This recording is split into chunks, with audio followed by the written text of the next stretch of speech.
Hello everyone, আবারও আপনাদের সাথে চলে আসলাম সেই মোটর ব্লগ। আজকে আছি আমি এখন মিরপুর 12 পল্লবী। এখানে একটা সিগন্যাল আছে, এই সেই সিগন্যালে পড়ে আছি পুরো ম্যাঙ্গা চিপায়। এই সাইডও টেসলা, ওই সাইডও টেসলা, মানে টেসলার যন্ত্রণায় মানে গাড়ি চালানো অসম্ভব হয়ে যাচ্ছে। তবুও চালাতে হবে, কেননা যেতে হবে গন্তব্যে। গন্তব্যে না যেতে পারলে তো কাজটা হচ্ছে না। হ্যাঁ, এক ভাই আমাকে হ্যালো দিছে, উনি ভাবছে আমি সেই লেভেলের ব্লগার, কিন্তু না ভাই, আমি ছোট খাটো একজন ব্লগার। মারিয়া ঠিক বলছি না? হ্যাঁ, হ্যাঁ, আমরা সিগন্যালে দাঁড়িয়ে আছি, মানে কোনো দিকে যাওয়ার মতো স্পেস পাচ্ছি না।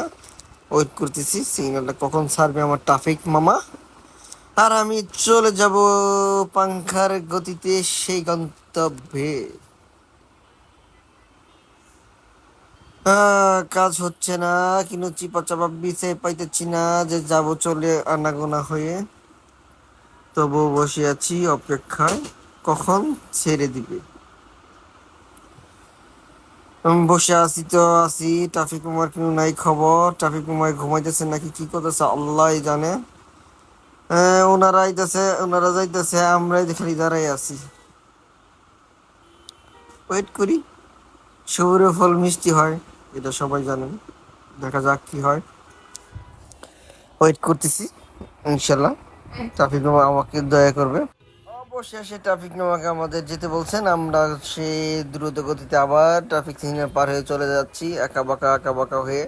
আরে মামা তুই আবার ডাইনে ঢোকাচ্ছিস কেন রে মামা? টেসলার সাইড দে মামা, আগে টেসলার সাইড দে, তারপরে আমরা যাই। ওনারা হলো মহামান্য টেসলা চালক, তাদেরকে সাইড দিতেই হবে, কেননা তারা যদি তাদেরকে সাইড না দিলে তারা অতিরিক্ত রাগান্বিত হয়ে আমাদের পিছনে লাগিয়ে দিবে। আমরা যাচ্ছি। এই ছোট মেয়েটি সুন্দরভাবে মোটরসাইকেলের পিছনে বসে আছে, আবার দেখবেন একটু পর বসে ডান্স করতেছে মোটরসাইকেলে বসে। একটু খেয়াল করলে আপনারা বুঝতে পারবেন। ওই যে দেখছেন, আমি যেটা বলছি সেটাই হচ্ছে। এই মেয়েটা খুব আনন্দে আছে, স্কুল ছুটি হয়েছে আজকে বৃহস্পতিবার, কালকে ছুটি, শনিবার ছুটি, খুবই আনন্দে আছে সে। এরকম আমার মেয়েও মানে ছুটি পাইলে পাগল হয়ে যায় বেড়ানোর জন্য। মনে করেন এনে যাইব ওনে যাইব, আবদার আছি। আমরা যাচ্ছি, আমরা এখন আছি এই কাছাকাছি প্রায় মিরপুর 10-এর।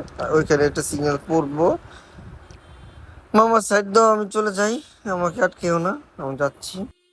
হ্যাঁ, আমরা চলছি, গতি ও সুন্দরভাবে যাচ্ছি। আমি এখনো আছি এই জায়গাটা, খুবই একটু বিপজ্জনক লাগে আমার সবসময়, কেননা ও পাশ থেকে ফট করে এই গাড়িগুলো ঢুকিয়ে দেয়, আর আমরা অনেক ওভার স্পিডে অনেক বাইকার আছে, তারা রানিংয়ে চলে যায়, তখন একটা অ্যাক্সিডেন্টের দুর্ঘটনা ঘটার সম্ভাবনা থাকে।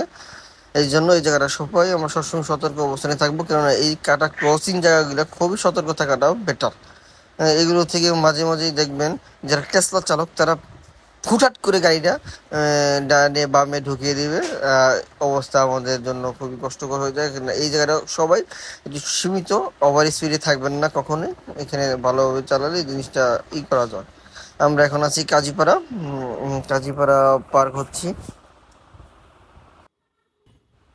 পুরো মিরপুর রুট জুড়েই একদম কারণ বাজার পর্যন্ত, মানে এই রুটটার মধ্যে এত পরিমাণ টেসলা চালক, তাদের জন্য সঠিকভাবে গাড়ি আমরা চালাতে পারি না। মানে বাইকারদের খুবই একটা অসুবিধা হচ্ছে। প্রতিনিয়ত এটা সমস্যা, শুধু বাইকারদের জন্য না, প্রাইভেট বলেন যে কোনো যানবাহনের জন্য এই টেসলা চালকরা খুব একটা বিপজ্জনক, একদম ডেঞ্জারাস। তারা কিন্তু প্রশিক্ষণ চালক না, তারা আজকে গ্রাম থেকে আসছে, কালকে আপনি একটা অটো রিক্সা কিনে রাস্তায় চলে আসতেছে। তারা কিন্তু ট্রাফিক সিগন্যাল বোঝে না, ট্রাফিকে কিন্তু মানে নিয়ম বোঝে না, কীভাবে চালাতে হয় তারাও তা সঠিকভাবে জানে না। এই জন্য দুর্ঘটনাটা তার দ্রুত ঘটে যায়, আর তাদের জন্য দুর্ঘটনাটা অতিরিক্ত বেড়ে গেছে ইদানিং। অনেক বড় বড় দুর্ঘটনা একমাত্র রিস্কার জন্যই হয়ে থাকে। যেমন মানে এত পরিমাণ টেসলা চালক, তারা ডান বোঝে না বামও বোঝে না, এইভাবেই চলতে থাকে। এই যে একটা গাড়ি দেখেন মাঝখানে চলতেছে, তুমি সাইড দিয়ে চলো, সাইডে চলে তো কোনো সমস্যা হয় না। মনটা খুবই আজকে উদ্বিগ্নজনক লাগতেছে, কেননা মানে শরীরটা একটু বেশি একটা ভালো না, মনটাও একটু ভালো লাগতেছে না। যাই হোক, তবুও কাজে যেতে হবে। আমরা সেই গন্তব্যে যাচ্ছি। এই যে দেখেন, এই একটা কি অবস্থা!